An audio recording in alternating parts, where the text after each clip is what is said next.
Is vaping safe?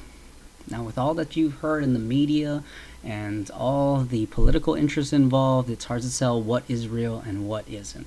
So today we're going to go through that. Is vaping safe? And if it is, how can we make sure that we're having the safest vaping experience?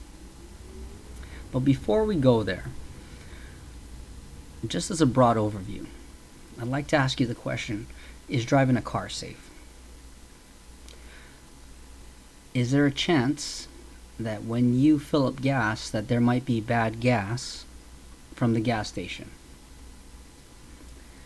Is there a possibility that your car might malfunction? Is there a possibility you could get into an accident? The answer is yes. But with that general broad overview, there are also millions of people who use their car every day and have an enjoyable experience.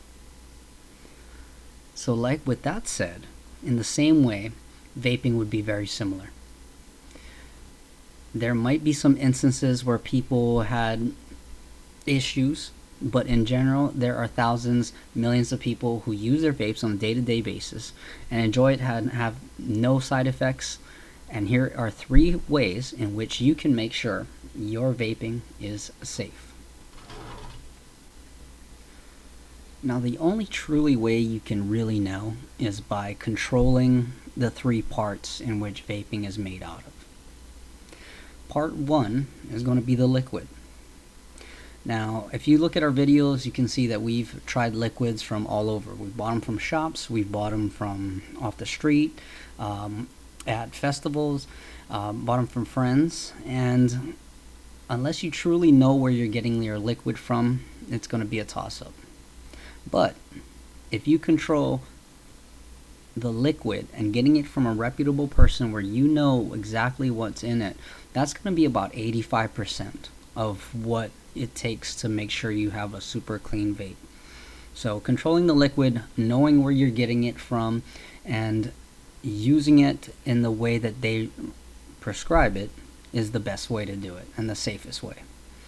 There are medical facilities that make it depending on what state you live in, so make sure you check with your local laws before you purchase and what it takes, what kind of licenses you need to have to purchase it. But usually when you purchase it from a medical facility, it's usually a higher grade, but a lot more expensive also. Number 2 would be the cartridge. Now, back in the day when it first started, they just used to use these thin iron cores coils. And so basically it was just a piece of iron that used to heat up, and then that would burn the liquid and vaporize the liquid into smoke. Now, that also leaves residue flavors because the iron that used to burn used to leave residue, and also the different liquids that they would have. And overheating the liquid in such a fashion can also make it a big problem with burning heavy metals and liquids. So when you're doing it, making sure that the cartridge, if you really want to control the flavor and also what is burning, I would use a C-cell.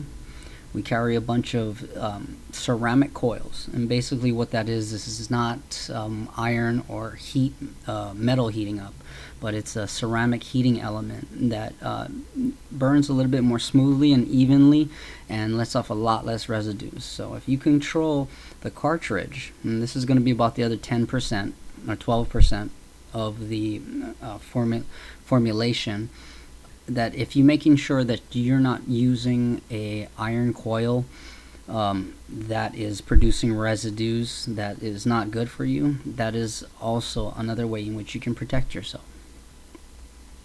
Now, last but not least, the battery. Now, you may be thinking, well, what does the battery have to do? It doesn't actually touch the liquid. No, but the way you use the battery also makes a difference.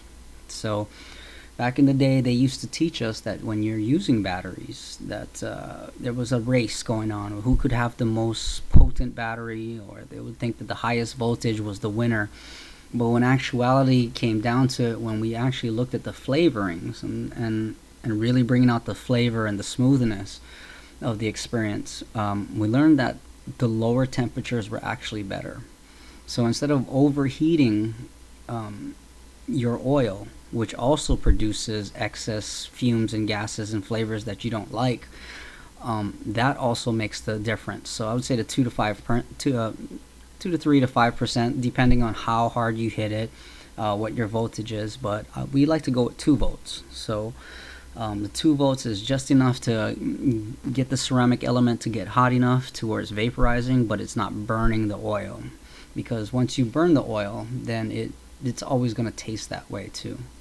So just to go over it, number 1, we control the liquid by going to a source that is reputable. Number 2 is we control the cartridge. Now, if you really want to get the best of the best, I would say C cells are really popular right now, and they tend to be a lot cleaner, burn a lot with a lot less energy, and it's a lot smoother also in the flavor. And then number 3 is getting the right batteries with the low voltage to give you just the right amount of temperature to heat it to the vaporization point, but not getting it to the point where it's burning. So if you control those 3 things, just like a car, you're gonna have a great time. And yes, is there a way to not have a good time vaping? Yes, by doing the exact opposite. So if you want to have a great vaping experience, a safe vaping experience, and without having to listen to all the political hype that surrounds vaping, but just being sensible in your own mind, thinking about your situation, and then really thinking about the quality of the products that you're getting. If you have any questions whatsoever, don't hesitate to leave a comment on the bottom or reach out to us at elegantaware.com. You can ask me. My name's Keith, and anything you guys need, we love to talk shop, and you have questions, let us know and we can help you.